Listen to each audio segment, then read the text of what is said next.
O tema dessa palavra é: eu preciso mudar. Tá fraco. Eu preciso mudar. Melhorou. Quem acha que precisa mudar alguma coisa, levanta o braço.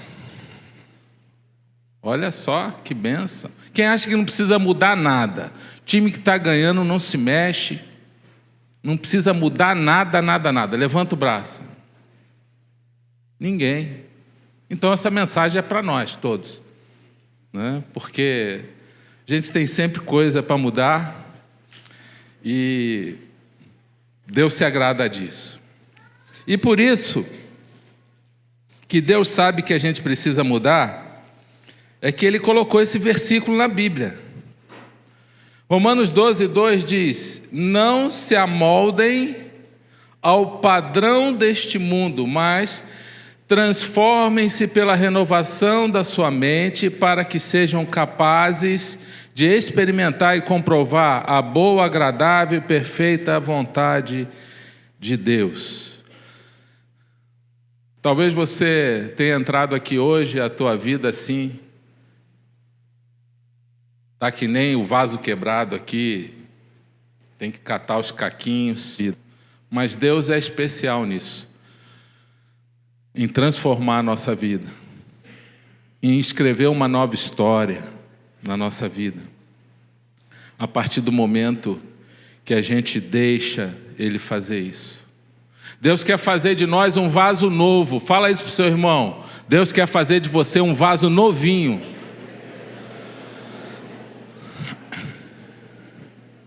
E se tiver quebrado, Ele vai restaurar, Ele vai juntar, basta querer.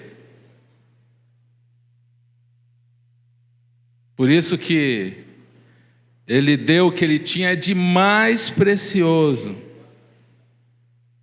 Ele mesmo deu Jesus Cristo para mudar a nossa história e restaurar a nossa vida. E Ele espera que a gente faça valer a pena isso. O grande problema do processo de mudança é que a gente quer mudar o outro e não a nós mesmos. Principalmente nos relacionamentos, a gente quer que as pessoas correspondam àquilo que a gente coloca como padrão e a gente fica cobrando mudanças. E muitas vezes coloca dentro do nosso padrão, mas o padrão de Deus por isso que Ele fala ali, não se amoldem ao padrão do mundo. O padrão do mundo é querer mudar os outros. Você já tentou mudar alguém? Levanta o braço, seja sincero, é hora de confissão. Você já tentou mudar alguém? Deu certo? Quem deu certo aí? Dá a receita pra gente aí. Dá o teu testemunho aí, que você conseguiu mudar alguém. Só vai dar briga, confusão, estresse. Não consegue mudar ninguém. A gente não tem esse poder. Para mudar precisa aprender, e o aprendizado, ele compreende duas formas importantes. A gente aprende, o ser humano aprende por repetição. De tanto repetir. Quer ver uma coisa que vocês aprenderam? Quem não escovou o dente hoje? Levanta o braço. Todo mundo aprendeu a escovar o dente. Por que vocês aprenderam? Porque vocês foram ensinados por alguém, possivelmente seus pais, e aí ele insistiu, aí você tentava enrolar eles, né, os pais. Menino, já escovou o dente? Aí ele, já vou, mãe. Mãe, tentava enrolar, e a mãe pegava, aí já escovei, aí pegava o dente para ver, não escovou nada, vai lá escovar de novo. Ainda ficava de olho para ver se ele está escovando direito. Se ele não escovasse, ele ia lá e ia escovar. Né? E era desesperador, porque arrancava quase a nossa gengiva fora e os dentes junto. Aí a gente pensa assim, então é melhor a gente escovar o próprio dente, porque alguém escovar o nosso dente não é legal. De tanto repetir, repetir, repetir, por isso que está todo mundo com o dente escovado aí. Você pode até dar um sorriso para o seu lado, né, para o irmão do seu lado. Olha que dente bonito.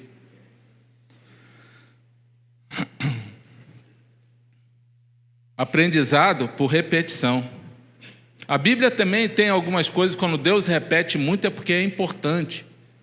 No Novo Testamento tem umas 50 e poucas passagens que fala de amar uns aos outros, de cuidar um dos outros, de fazer coisas boas um para os outros, de encorajar uns aos outros, de edificar a vida um dos outros. Quando Deus fala muitas vezes assim, é porque é importante. Aí Deus quer que a gente aprenda por repetição, porque Ele sabe que o amor, o cuidado mútuo, torna Deus visível ao mundo. 1 João 4,12. Ele diz assim: se vocês querem que o mundo me reconheça como Salvador, então amem-se uns aos outros, e se for preciso, fale. Mas essa atitude é tão importante que nem precisa falar, é só fazer. O amor torna Deus visível. Por isso que a gente colocou aquela frase lá na frente, para a gente lembrar sempre. Firmes na palavra e no amor, para a gente lembrar sempre. É a marca do cristão. É a identidade do Filho de Deus. Então, a gente aprende por repetição. No quartel, quando a gente está lá instruindo o soldado, e tem um procedimento no armamento, ou um exercício de guerra, qualquer coisa ali, numa operação, ele repete exaustivamente aquilo. Repete, repete, repete, repete, repete, até ele não aguentar mais. Aí ele pensa assim: mas eu já sei fazer isso. Não tem problema, faz de novo. Por repetição, o ser humano aprende por repetição. Então, você que está estudando para um concurso aqui, vou te dar uma dica. Repete, repete, repete, repete, repete, repete. Resolve 500 provas, estuda a mesma coisa 1, 2, 3, 4, 5, 6, 100 vezes, até você aprender de verdade. E matemática é a mesma coisa. Até quem não detestava matemática, de tanto que repetiu, aprendeu, começou a gostar. Quem gosta de matemática aqui? Levanta o braço. Quem detesta matemática? Tem que repetir matemática na sua vida.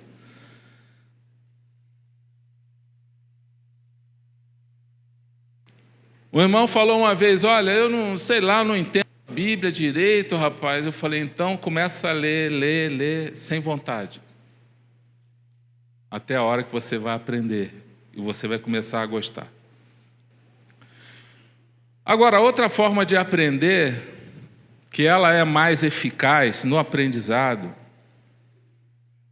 é pelas emoções. É um aprendimento mais rápido. Não precisa tanta repetição. Não precisa você fazer tantas coisas. Basta, às vezes, uma vez só acontecer, você já aprendeu. Quando você tem uma experiência forte diante daquilo que vai gerar um aprendizado. Por exemplo, uma criancinha vai lá, o pai descuidou lá na sala, brincando, ele vai lá, enfia o dedinho na tomada e ganha um choque. E ele tomou aquele susto, graças a Deus não ficou torrado ali, mas ele aprendeu agora que ele não pode ir lá meter o dedinho lá, que ele vai ganhar um choque e ele nunca mais quer chegar perto de tomada. Eu, uma vez, caí na reciclagem do Detran. Colocaram vários radares aqui em Cascavel, e eu acostumado a dirigir do meu jeito, sem muita preocupação com placa. Caí na reciclagem porque estourei a pontuação. Aí eu pensei: poxa, que mico, pastor de igreja. Já pensou, Deus, eu chegar lá no Detran e encontrar alguns irmãos lá? Eles vão pensar o que de mim? Que pastor irresponsável, descuidado, não respeita as leis de trânsito. Olha, Deus, se for possível, afasta de mim este cálice. Não quero passar vergonha lá, não. Aí o Senhor falou, deixa comigo. Chega lá, tinha 3 irmãos. Aí eles falaram assim, pastor, seja bem-vindo, junte-se a nós. Estamos com o mesmo problema, precisamos orar. Quase que a gente fez um grupo de oração lá. E eu aprendi a me cuidar mais no trânsito. Mas eu precisei passar pela reciclagem. E é horrível aquele negócio. Quem já passou pela reciclagem? É hora de falar a verdade agora. Olha só. É um cálice pesado. E fica lá, e final de semana inteiro eu falei, Senhor, cheio de coisa para fazer. E eu aqui sofrendo. Aí Deus falou, bem feito. Quem mandou você não respeitar as leis de trânsito? Dirigir sem atenção. É para andar a 40, você andou a 50, 60. Aí eu falei, Deus, eu não quero mais desobedecer isso. Agora eu ando, Claudinha, me ajuda a ver as placas aí. Atenção total. Preocupação total, vamos ver. Eu tive que aprender com a experiência. Todos esses irmãos aqui, esses exemplos dados aqui com esses jovens, e possivelmente tem gente que sofreu, você se identificou com alguma experiência dessa, você tirou alguma lição na sua vida. Porque assim é a vida. A vida do Filho de Deus tem uma promessa que é muito poderosa na nossa vida, que por mais que a experiência seja difícil, vai fazer bem para nós. Isso é só para quem é filho de Deus, quem tem Jesus como Senhor e Salvador. A Bíblia diz lá em Romanos 8:28, todas as coisas cooperam para o bem daqueles que amam a Deus, aqueles que são chamados segundo o seu propósito.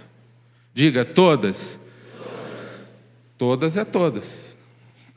Até a mais dolorosa experiência que vai gerar um aprendizado para nós, e de repente foi fruto de uma decisão errada, de uma escolha errada lá do passado, e agora a nossa vida está em cacos, problemas financeiros, problemas familiares, problemas de relacionamento, problemas profissionais, seja o que for. A nossa esperança é que nós servimos a um Deus restaurador. A nossa esperança é que nós servimos a um Deus que Ele diz que essa transformação, essa mudança é possível. Ele pega esse vaso que está torto, que está quebrado, e Ele começa a mudar realmente.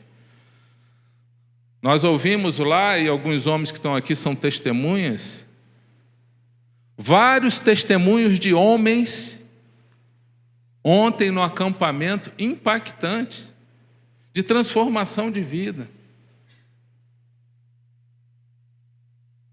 Um homem até falou, olha, eu tinha uma vida dupla, agora eu decidi que eu não quero mais isso para a minha vida. Ou seja, ele estava querendo dizer, eu tinha uma vida religiosa, eu era uma coisa na igreja, lá fora eu era outra, eu não quero, eu decidi que Deus, ele falou que eu decidi um dia, eu não quero mais isso na minha vida. E ele começou a experimentar, quando ele decidiu e começou a levar a vida cristã a sério, ou seja, ser o mesmo quando está com os irmãos, o mesmo que está lá fora, ele entendeu que Deus está com ele todo o tempo, que Deus ele não está restrito a um espaço físico de igreja, a uma religião. Quando ele entendeu que o cristianismo é um estilo de vida que é a todo o tempo, e ele começou a levar Deus a sério, começou a se cumprir o que diz lá o salmista. Agrada-te do Senhor e Ele atenderá aos desejos do teu coração. E ele começou a ver Deus abrindo porta aqui, ali e tal. Não que a gente vá fazer isso por interesse para receber as coisas de Deus, porque Deus conhece o coração. Mas é uma realidade, é uma promessa. Quando você começa a buscar uma vida que agrada a Deus, esse Deus, o princípio é: aproxime-se de mim e eu vou me aproximar de vocês. Aqueles que me buscam, eu também busco a presença deles. Agora, aqueles que me desprezam, eu também trato com desprezo. É o princípio bíblico. Porque Deus não força o amor. Não tem como forçar o amor. O amor é voluntário, é espontâneo. Esse texto diz aí: não se amoldem ao padrão do mundo, porque o padrão do mundo não é o padrão de Deus. O padrão de Deus é totalmente diferente do padrão do mundo. O padrão de Deus é: alguém te ofendeu, perdoe. O padrão do mundo, se vinga. Corta essa pessoa da sua vida. Esse é o padrão do mundo. O padrão de Deus é: alguém que está perseguindo você, você ora pela pessoa. Orar por aqueles que te perseguem. O padrão de Deus é orar. Alguém está te perseguindo, o padrão do mundo é você isolar a pessoa, falar mal da pessoa, evitar a pessoa. O padrão de Deus, Deus manda orar por aqueles que perseguem. O padrão do mundo, alguém quando te faz um mal, você retribui com o mal. O padrão de Deus é: vença o mal com o bem. Então o padrão de Deus é difícil? É. Porque o padrão do mundo, todo mundo já faz isso aí normalmente. O padrão de Deus vai fazer diferença. O padrão do mundo é: alguém te faz um bem, você faz um bem para ele. O padrão do mundo é amar aqueles que te amam.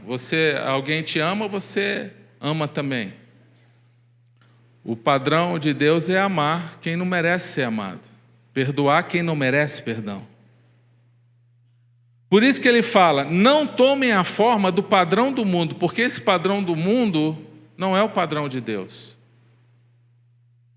Então, se nós precisamos mudar, nós temos que aprender isso.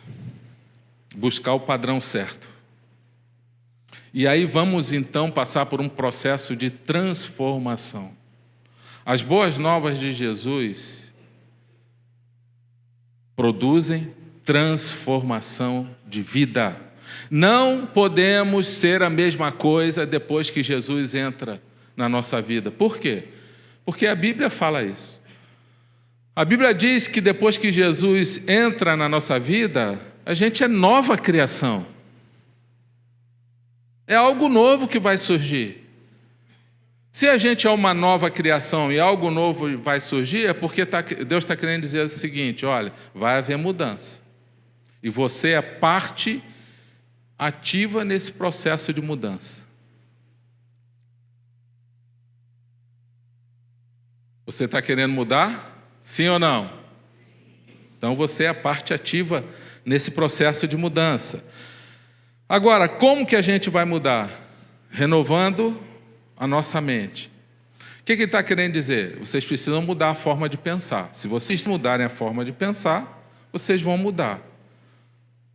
As atitudes serão diferentes, fruto de um pensamento, do que a gente está pensando. Então a gente tem que pensar, já que o padrão é de Deus, a gente tem que pensar como Deus pensa. Como é que a gente vai pensar como Deus pensa? A gente vai ter que aprender como Ele pensa e buscar os princípios nesse livro, na palavra, que aqui contém aqui o pensamento de Deus, o que Ele acha, como Ele reage diante das situações, como Ele trata as pessoas, como que a Bíblia mostra esse Deus de misericórdia, mas ao mesmo tempo de justiça. E Ele fala: vocês têm que me imitar. ele fala: olhe para Jesus, porque Jesus é o próprio Deus. Jesus, você quer saber como é Deus? É só olhar para Jesus, o comportamento de Jesus em todas as atitudes dele, o que o apóstolo Paulo recebeu como revelação sobre Jesus. Jesus é a revelação divina de Deus. É a revelação do próprio Deus, Jesus Cristo. Então nós temos que imitar isso aí. Nós temos que aprender como que ele pensa. Qual é o padrão que Deus quer para nós? Para a gente ser transformado e buscar essa transformação baseada nesse padrão. É isso que ele quer para nós.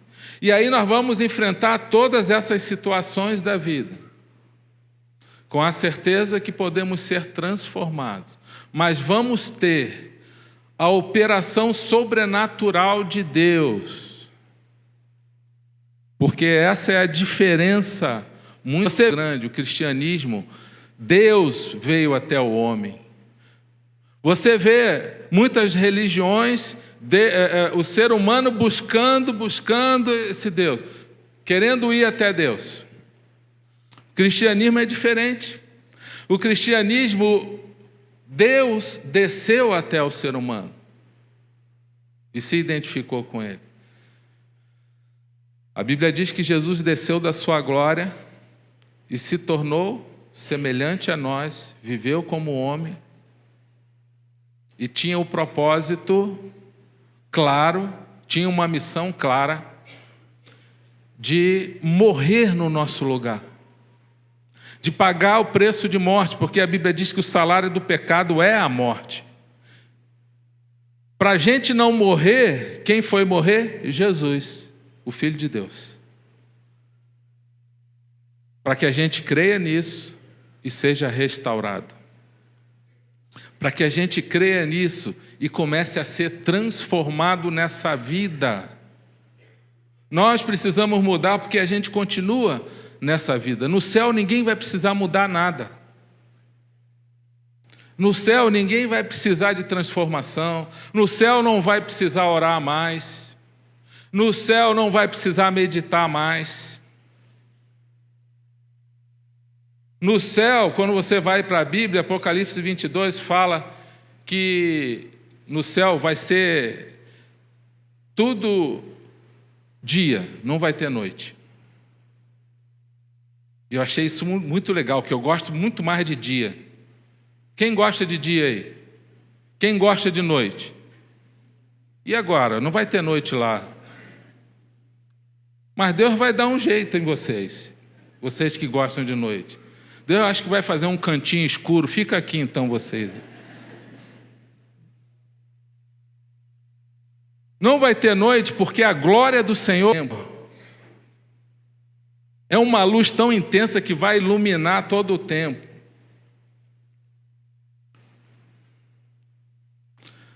Agora a gente está nessa vida aqui. Nessa vida a gente precisa ser transformado. A gente precisa de mudança. Você precisa aprender a ter um coração mais quebrantado. Você vai precisar dominar seus pensamentos para não pensar besteira. Você vai ter que dominar os seus pensamentos para não desejar o mal do outro, não julgar o outro, para dominar a tua vontade de falar o que não deve falar. E tudo isso vai exigir de nós que a gente cuide do coração, da nossa mente. Por isso que a Bíblia fala de renovação de mente. Renovação de mente é algo sobrenatural, que não se consegue com disciplina. A disciplina ajuda muito. Ajuda na educação. Ajuda muito. Mas o que a gente está falando é de algo sobrenatural. Renovação de mente é um milagre que Deus faz através do Espírito Santo.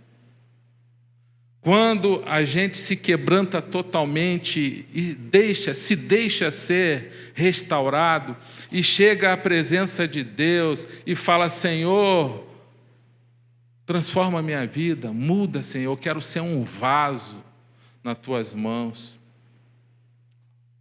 profeta Jeremias era um cara, ele era conhecido como profeta chorão, e ele ficava se lamentando e tal. E Deus falou: Jeremias, vamos parar de chorar? Porque tudo tem hora. Vamos fazer o seguinte: vai lá na casa do oleiro e ele conta o que ele devia fazer. E está lá, abre a sua Bíblia em Jeremias 18. O povo era tão rebelde que Deus falou: olha, só há uma saída para esse povo. E esse povo se deixar ser moldado por mim. Só há uma saída: esse povo ser restaurado. Jeremias 18 diz assim: esta é a palavra que veio a Jeremias da parte do Senhor. Vá à casa do oleiro e ali você ouvirá a minha mensagem. Então fui à casa do oleiro e o vi trabalhando com a roda. Mas o vaso de barro que ele estava formando estragou-se em suas mãos. E ele o refez, moldando outro vaso de acordo com a sua vontade. Então o Senhor dirigiu-me a palavra: ó comunidade de Israel, será que não posso eu agir com vocês, como fez o oleiro? Pergunta o Senhor. Como o barro nas mãos do oleiro, assim são vocês nas minhas mãos, ó comunidade de Israel. Pensa num povo rebelde, que viu todos os milagres de Deus, que Deus cuidou, que Deus fez tudo, e aquele povo não queria saber de Deus durante gerações. Um povo rebelde, um povo em desobediência. E Deus falou: olha, há uma saída para vocês, se vocês deixarem eu moldar vocês. E ele faz uma comparação, então, com o vaso nas mãos do oleiro. Jeremias vai lá na casa do oleiro e fica observando o que acontece lá. Primeiro o oleiro ele vai atrás da argila, que não é todo lugar que tem, e o barro, aquele barro ele tem que ser preparado, bem peneirado, ele leva aquele barro. Depois de tirar todas as impurezas, ele prepara a massa, bate naquela massa, deixa ela um tempo em repouso, depois bate de novo e tira todas as bolhas, não pode ter nenhuma bolha de ar, porque senão, na hora que for esquentar aquela massa, ou aquecer ela, ou formar o vaso, ele vai ficar frágil. E então, depois de todo esse trabalho, essa massa, ela vai para a roda que fica girando e o oleiro fica dando formato ao vaso, a mão dele fica parada e a massa vai girando e ele vai dando forma ao vaso. Só que por algum momento, por algum problema qualquer, aquele vaso começa a sair defeituoso. O que o oleiro faz depois que saiu defeituoso? Ele pega, joga fora aquilo? Não deu certo, vou jogar fora. Ele faz isso? Sim ou não? Por que ele não faz? Porque aquela massa é valiosa, aquilo deu um trabalhão. Ele pega aquela massa, ele junta de novo, coloca na roda e começa a girar e moldar. Exatamente o que Deus quer fazer com cada um de nós. Ele não lança fora ninguém. E ele começa de novo tentando, e ele vai usar situações da vida, ele vai usar pessoas nesse processo de aprendizado, de mudança, que vai gerar às vezes experiências dolorosas, que vão gerar em vocês, em nós, fortes emoções para gerar um aprendizado. Essa forma de aprender é a forma mais dura, mais difícil, mas é a que mais funciona. Claro que o ideal é que a gente aprenda com a experiência dos outros, alguém já disse isso. Aliás, o sábio, ele está toda hora, todo momento, querendo aprender os princípios de Deus para aplicar na vida dele, para ele evitar problemas, Mas mesmo o sábio, ele vai ter problema na vida dele, e Deus vai dar experiências na vida dele para gerar crescimento, maturidade e caráter aprovado. Então ninguém escapa. A qualquer momento pode surgir um vaso que está ficando defeituoso e tem que ajudar, e Deus quer ajudar a meter a mão nesse vaso para ajustar de novo, e é assim funciona, assim que funciona. E Deus fala: olha, só há uma esperança para esse povo. Se esse povo se deixar, então, ser moldado por mim. É essa a mensagem que Deus queria que Jeremias desse àquele povo. Que é a mesma que serve para nós hoje também. É a mesma coisa, não mudou nada. O Deus continua sendo o mesmo Deus, os mandamentos continuam os mesmos, os problemas continuam os mesmos, as tentações continuam as mesmas, as aflições, as angústias. Nada mudou. Deus só quer que a gente seja moldado por Ele, mas a gente precisa deixar.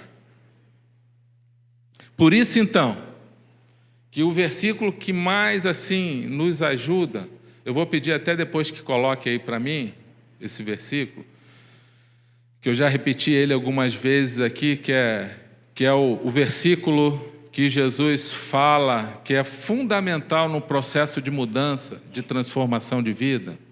Mateus 16, 24, que é: se alguém quiser mudança de vida, acompanhar-me.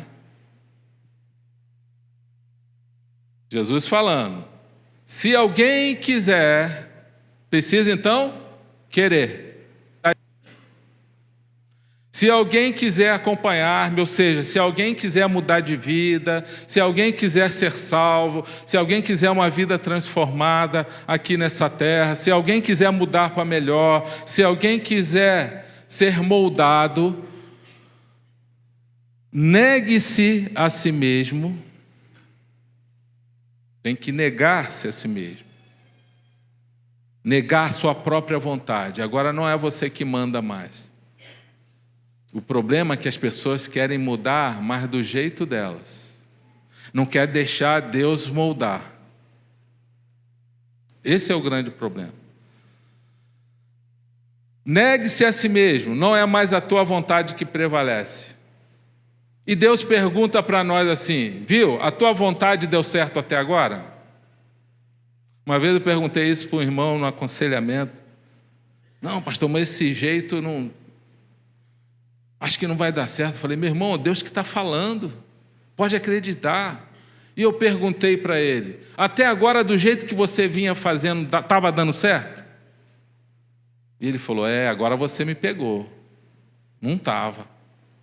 Então vamos experimentar de outro jeito agora, o jeito de Deus? Deus está falando assim, você precisa negar a tua própria vontade. E agora Deus está falando, eu quero que você faça do meu jeito, porque do teu jeito não deu certo até agora. Do teu jeito só alimentou uma angústia, um coração vazio, um coração materialista. Do teu jeito agora você vem na disciplina, tentando melhorar, você não está conseguindo. Eu preciso renovar a tua mente, eu preciso moldar você, mas para isso você precisa de uma entrega total. E entrega total significa você negar a sua própria vontade e falar, Senhor, faz o que for preciso agora. Senhor, é para eu perdoar, eu perdoo. Senhor, é para eu amar minha mulher dando a vida. Senhor, olha aí como isso é difícil, mas eu vou fazer. Senhor, eu vou fazer, eu vou fazer, vou agradar a ela, vou fazer tudo para agradar a ela. Uma vez o irmão perguntou para mim, pastor, onde é que está na Bíblia que a gente tem que fazer tudo para agradar a mulher? Eu falei, opa, eu mostro para você agora. 1 Coríntios 7, está ali, vai lá, lê lá. O homem deve viver a sua vida para agradar a mulher, e a mulher deve viver a sua vida para agradar o homem. Está lá, um agradando o outro o tempo todo.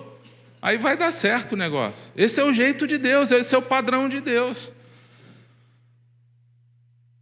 Qual é o problema? Um quer sempre receber mais, é o egoísta. Ele, não, tudo tem que fazer, tudo do jeito da pessoa, e aquela cobrança. Não, se os dois estiverem vivendo um para agradar o outro, vai dar certo. É o jeito de Deus. Mas o problema é que um só quer ser agradado o tempo todo.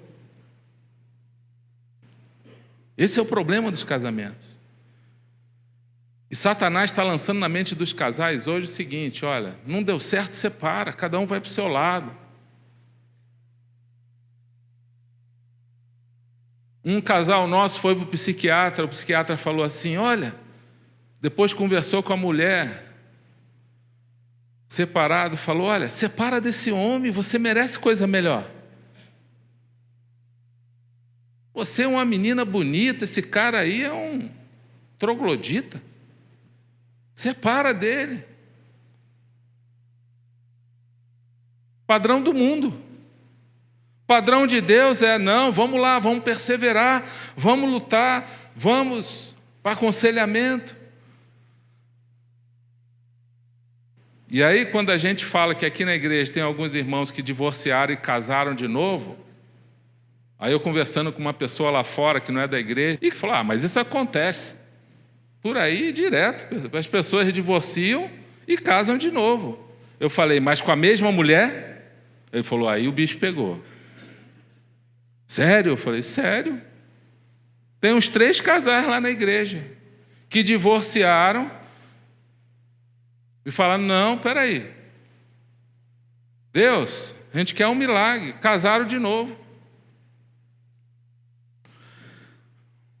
O padrão de Deus é diferente, você vai ter que entender isso. Você tem que negar a tua própria vontade. Você quer ser moldado? Quem quer ser moldado por Deus aí? Então se prepara. Não é mais a tua vontade agora que prevalece. Por que que as pessoas ficam na igreja anos e anos e não mudam?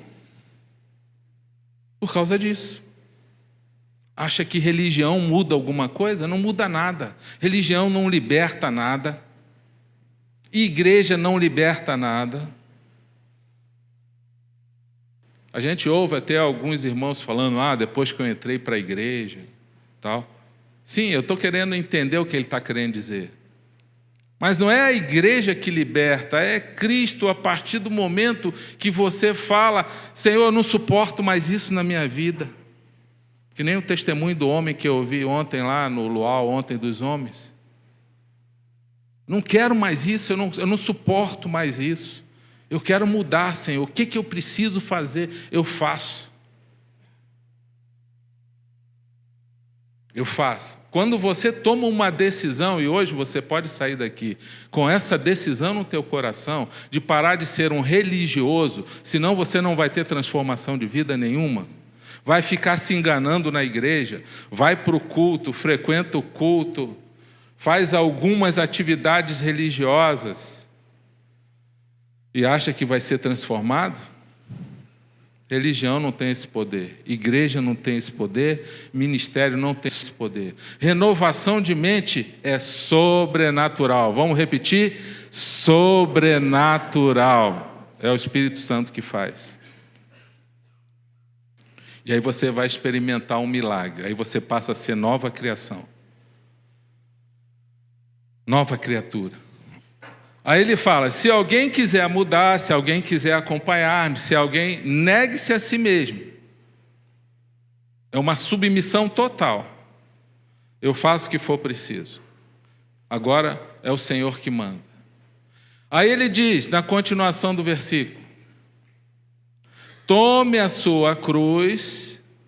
Aí tem que pegar a cruz. Cruz representa a morte, dizer que você está morrendo para você mesmo. Tome a sua cruz e siga-me. Tomar a cruz significa morrer para si mesmo, significa que você vai pagar o preço. Significa que vai ter um tempo que Deus vai trabalhar na sua vida. É igual a borboleta. Quem acha bonita a borboleta aí? Você acha? Olha só. Inclusive, esses dias eu fui lá em Foz, lá no Parque das Aves, agora tem um borboletário. Lá tinha tempo que eu não ia lá. Muitas borboletas, você entra lá no espaço, aquele monte de borboleta colorida. Que bicho bonito. Deus fez a borboleta para alegrar o coração das pessoas. É muito bonito. Cada uma com cores vivas diferentes. Estou fazendo até uma propaganda, né, do Parque das Aves. Mas sabe o que era a borboleta antes? Sabe qual é o filhotinho da borboleta? Quem acha bonitinho um filhotinho de animal aí? O filhote do cachorro é o cachorrinho. Não é isso? O filhote de gato, quem tem cachorro aí? Vocês pegaram o cachorro filhotinho? Sim? É bonito, né? Aquele bichinho todo peludinho. Filhote do gato também, bonitinho, aquela bolinha de pelo. Sabe qual é o filhote da lagarta? Da borboleta? Já falei. A gente faz a pergunta e responde. E eu fiquei pensando, Deus, mas como é que o Senhor é tão criativo que faz o filhote da borboleta ser uma lagarta feia, rastejante? Não entendo Deus algumas horas. Porque Deus é criativo, Ele faz umas coisas que a gente não entende direito. Que a gente não pode nem encostar, tem umas que queimam. E aquele bicho fica lá andando. Quem gosta de lagarta aí? Agora, quem gosta de borboleta? Só que uma lagarta é uma borboleta pequena. Que ela vai ser transformada ainda. Eu estava pensando, acho que Deus fez isso de propósito. Só para a gente usar como ilustração nas mensagens. Nas pregações. Não é possível. Quer dizer, Deus, que a gente era uma lagarta, quando a gente é transformado, a gente vira uma borboleta que todo mundo gosta, que todo mundo quer ter, que é bênção na vida das pessoas. Deus falou, é isso mesmo. Mas só que tem um detalhe. Nesse processo de transformação, tem algo que se chama casulo. E lá dentro não é nada confortável. Ah, entendi, então. E o casulo, que fica quanto tempo ali, eu não sei, acho que uns 15 dias, sei lá, deve depender da espécie, um mês. O casulo, essa lagarta, para se transformar numa borboleta, ela precisa passar pelo processo de transformação, que é esse casulo, que ela se enrola lá naquele material que ela própria produz, a seda, o fio de seda, né? E fica penduradinho lá, esperando o tempo de Deus. Quando eu era moleque, garoto, eu abri um casulo desse. É o sonho de todo garoto. Já estou dando ideia aí, né? Se bem que Nova Kids já está lá, não tem problema.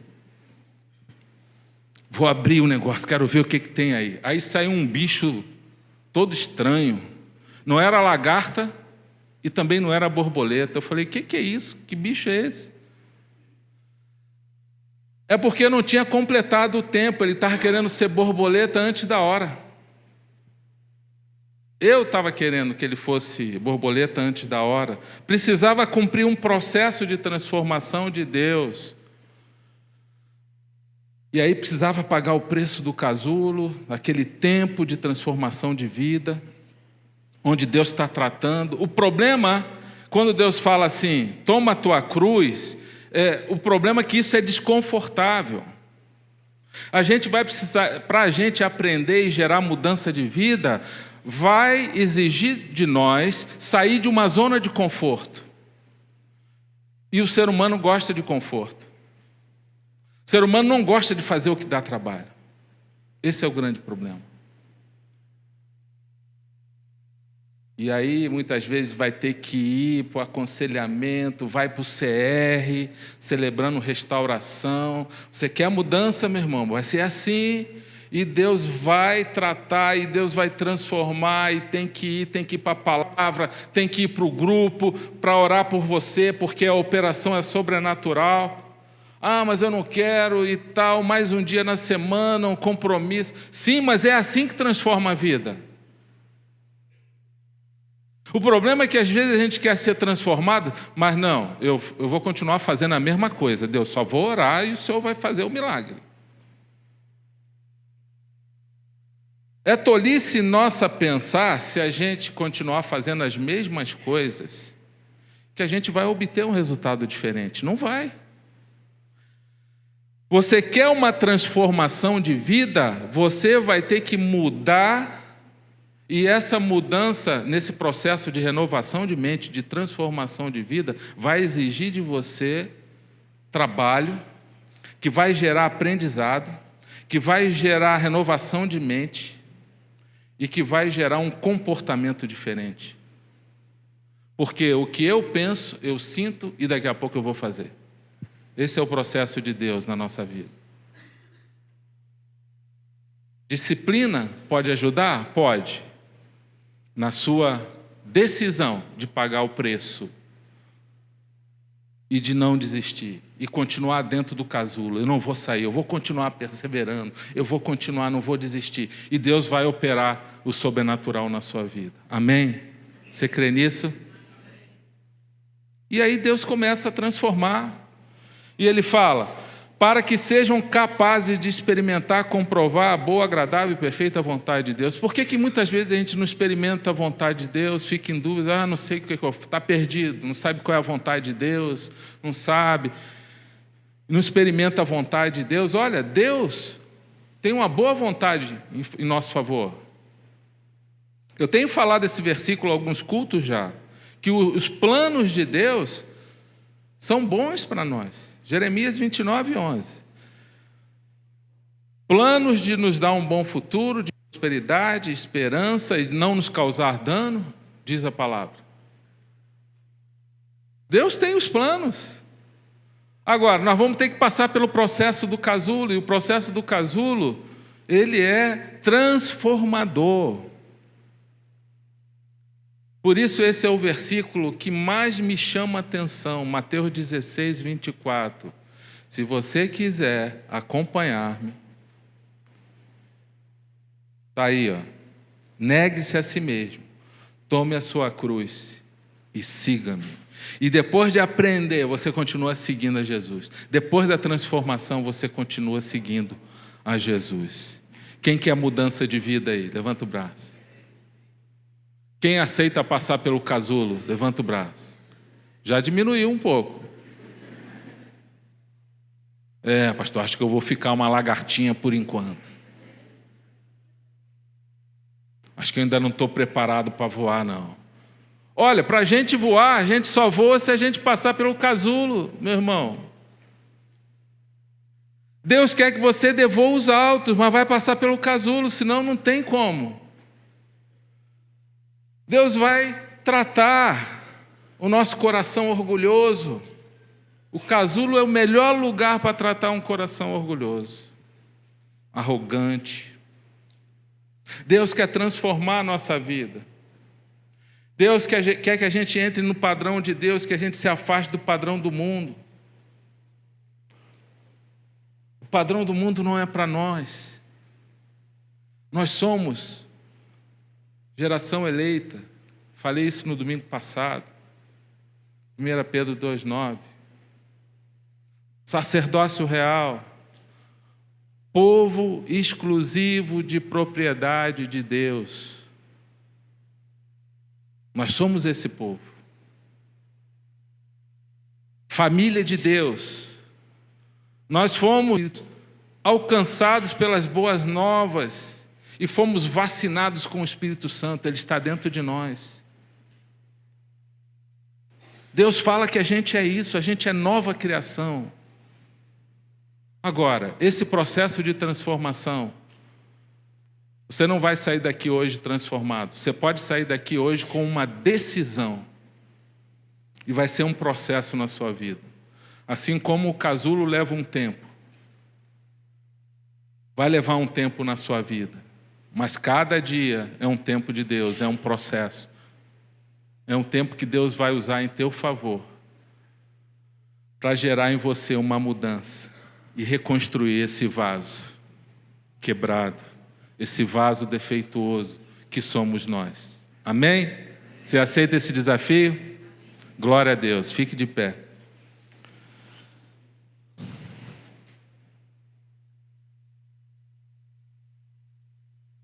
Você quer ser um vaso novo? Glória a Deus. Fecha teus olhos, vamos fazer uma oração. Eu gostaria de te ajudar agora em oração, junto com todos os irmãos. Você que está com dificuldade de mudar, de mudança na sua vida, nós queremos interceder pela sua vida agora. Queremos clamar ao Senhor por você. E nós cremos que Deus vai te ajudar nesse processo. Algumas decisões que você possivelmente vai ter que tomar. Você não está conseguindo mudar até agora. Por isso que nós queremos orar por você, interceder por você. E se você está com alguma dificuldade, seja na área que for, que você quer mudar, no teu relacionamento conjugal, familiar, com o filho, no teu coração, na tua santidade, e no seu temperamento, seja o que for, meu irmão, nós cremos num Deus restaurador. Nós cremos num Deus de milagre, que Ele junta os cacos, Ele nos molda com o seu poder, mas você precisa se deixar. E se você precisa dessa oração, dessa ajuda em oração, nesse processo de mudança, eu peço a você que levante sua mão bem alto. Isso. Glória a Deus. Pode baixar. Vamos orar como igreja por esses nossos irmãos. Pai, nós oramos agora. Clamamos a Ti por esses irmãos agora que precisam dessa oração, dessa força. Não estão conseguindo mudar. Só eles contigo, só eles caminhando, orando, querendo obedecer. Eles não estão conseguindo sozinhos. Nós pedimos um milagre a Ti agora. O Senhor fala que o Senhor é o oleiro, o que molda o vaso, e nós cremos nessa palavra. Por isso há esperança para nós, porque sozinhos não vamos conseguir. Nós precisamos também um dos outros. E nós cremos, Pai, que o Senhor pode ajudar esses irmãos. Faz um milagre na vida deles. Opera um milagre. Nós queremos depois ouvir os testemunhos deles, Pai, de transformação. Nós cremos que o Senhor pode fazer um milagre. Senhor, deixa eles num tempo aí necessário. Talvez estejam num tempo do casulo aí e está desconfortável. A gente quer sair logo do casulo para dar voos mais altos, mas o Senhor tem o seu tempo. E eu creio que o Senhor vai dar o tempo para cada um, o tempo certo. O Senhor tem planos bons, perfeitos para nós. Planos de um bom futuro e esperança. Planos de prosperidade e não de nos causar danos. É essa palavra que nós recebemos e tomamos posse nessa hora. Por isso nós declaramos a vitória na vida desses irmãos, baseado na Tua palavra. Nós clamamos a Ti, Pai, que o Senhor opere o Teu milagre com poder. Obrigado, Deus. Nós oramos no nome de Jesus. Amém. Amém.